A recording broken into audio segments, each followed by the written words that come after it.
Welcome to F007 Channel. Dukung terus F007 Channel dengan like, share, comment, and subscribe. Melanjutkan cerita berikutnya dari Battle Through the Heavens.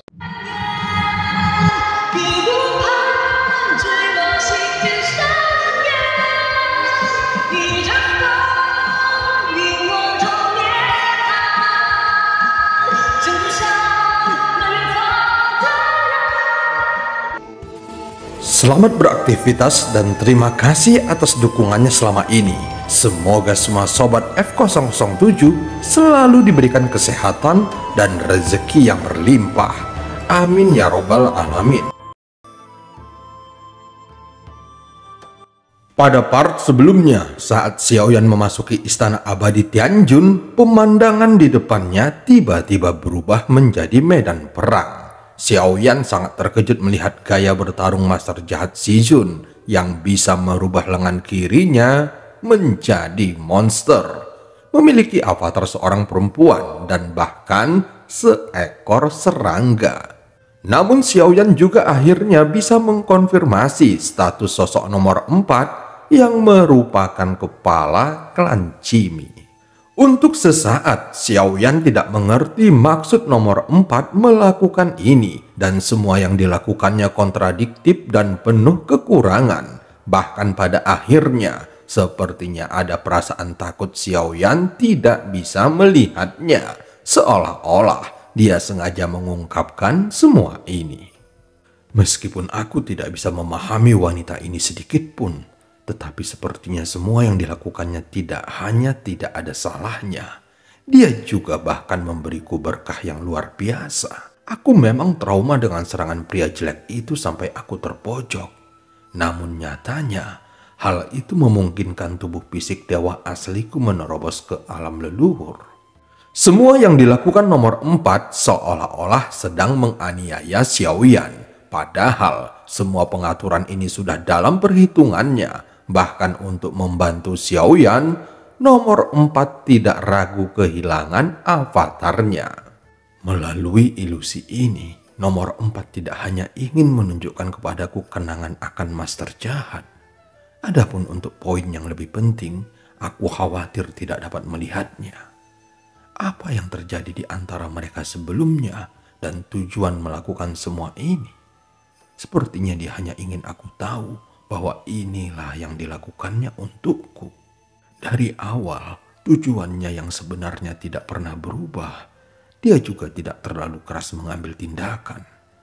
Dia mencoba melakukan sesuatu yang lembut dan memahami apa yang kubutuhkan. Namun dia juga ingin aku melakukan yang terbaik untuk memenuhi kebutuhannya. Tidak heran, bahkan Dewa Jiuyang pun begitu takut kepadanya. Secara bertahap, Xiaoyan mulai mengetahui apa tujuan sosok nomor 4. Walaupun masih ada beberapa hal yang belum dia mengerti, namun nomor 4 sebenarnya berharap dapat memenangkan hati Xiaoyan dengan cara ini. Sehingga dia dapat membangun beberapa emosi dengan Xiaoyan dan tampaknya tidak ada tujuan lain yang terlalu rumit.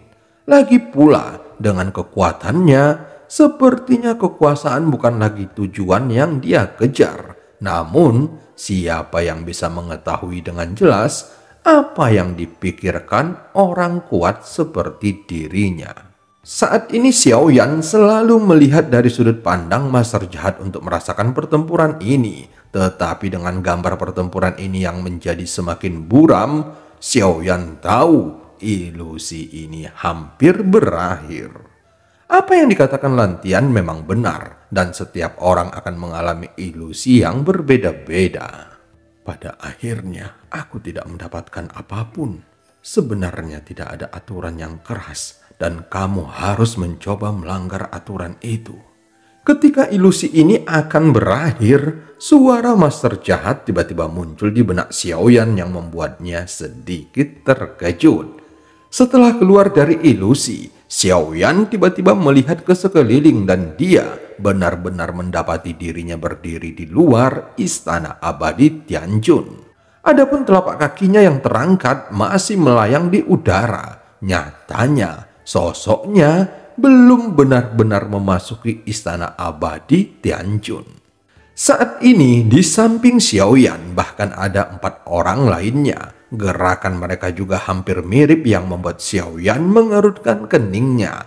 Bagaimanapun, mereka berempat juga membuat gerakan mengangkat kaki dan membuka mata. Terlihat tidak ada kilau di mata mereka yang menunjukkan bahwa mereka juga terjebak di dalam ilusi.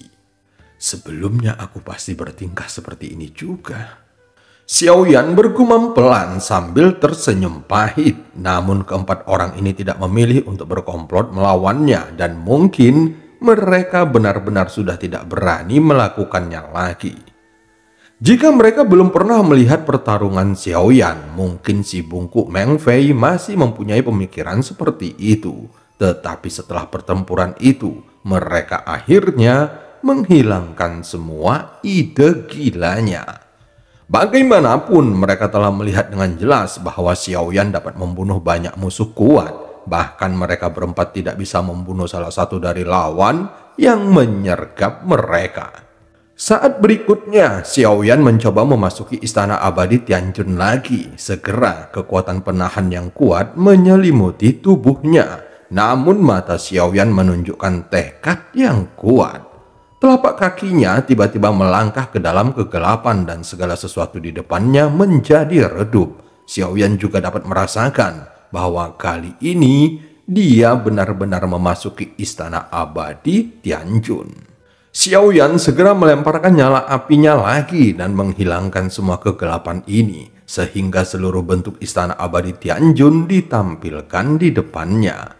Xiaoyan sedikit terkejut melihat pemandangan yang ada di dalam istana abadi Tianjun ini. Bagaimanapun, apa yang dilihatnya tidak seperti yang dibayangkannya. Di depannya hanya ada meja yang rata dan bersih. Xiaoyan mengambil langkah berjalan lagi menuju meja di istana abadi Tianjun yang tenang, yang menyebabkan suara langkah kakinya bergema di antara mereka. Di atas meja ini ada teko dengan 2 cangkir teh.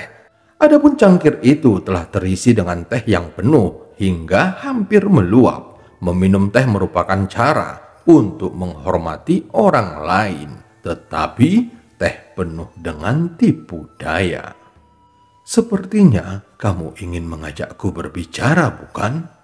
Xiaoyan menemukan ada tulisan di atas meja. Saat kekuatan jiwanya mendeteksi ke sekelilingnya, jelas tidak ada nafas orang lain di sini. Namun teh di cangkir masih panas. Dia juga bisa melihat uap air yang masih naik, seolah-olah secangkir teh ini baru saja dituangkan. Jika tidak ada napas orang lain di sini, jadi dari mana teh ini berasal? Xiaoyan mulai berpikir dan segera duduk bersila di samping meja. Jika orang yang melakukan ini ingin memintanya pergi dari sini, maka itu tidak akan mudah. Teman kecil, minumlah teh ini. Pada saat ini di atas meja di depan Xiaoyan, tiba-tiba sederet kata muncul lagi. Xiaoyan tampak bingung, kemudian dia mengulurkan tangannya dan mendekatkannya ke cangkir teh yang berisi teh.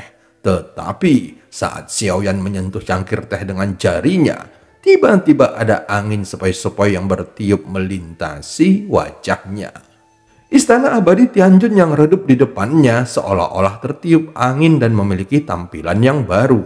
Sekarang istana ini bersinar terang, bahkan terdengar suara orang yang sedang berbicara di telinganya.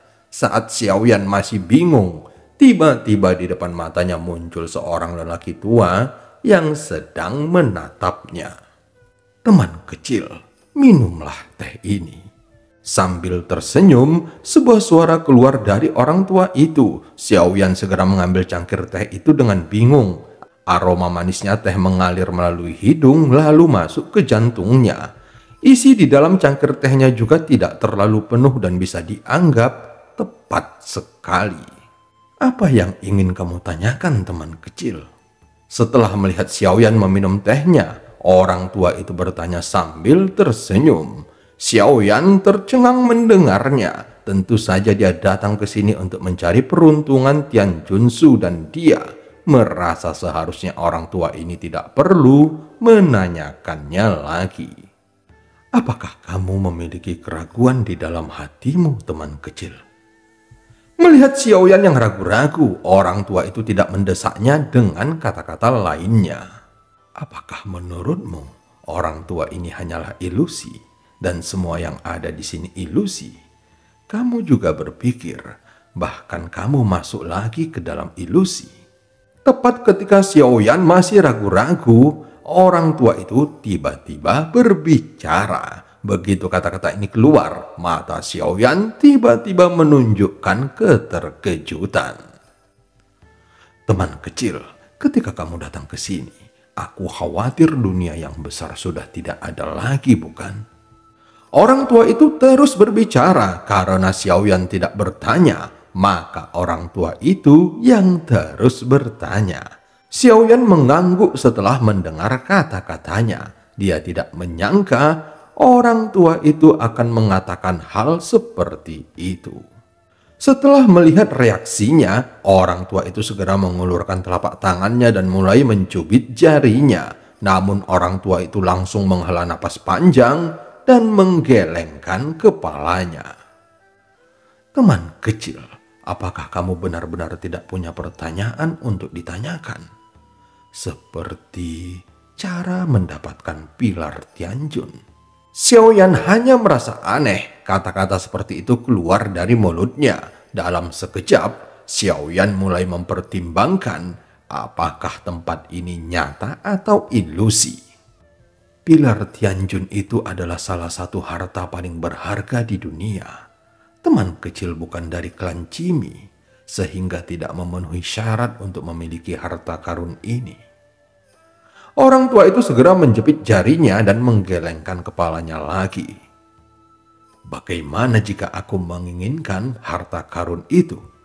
Xiaoyan langsung berkata dengan dingin. Teman kecilku, tolong dengarkan nasihatku.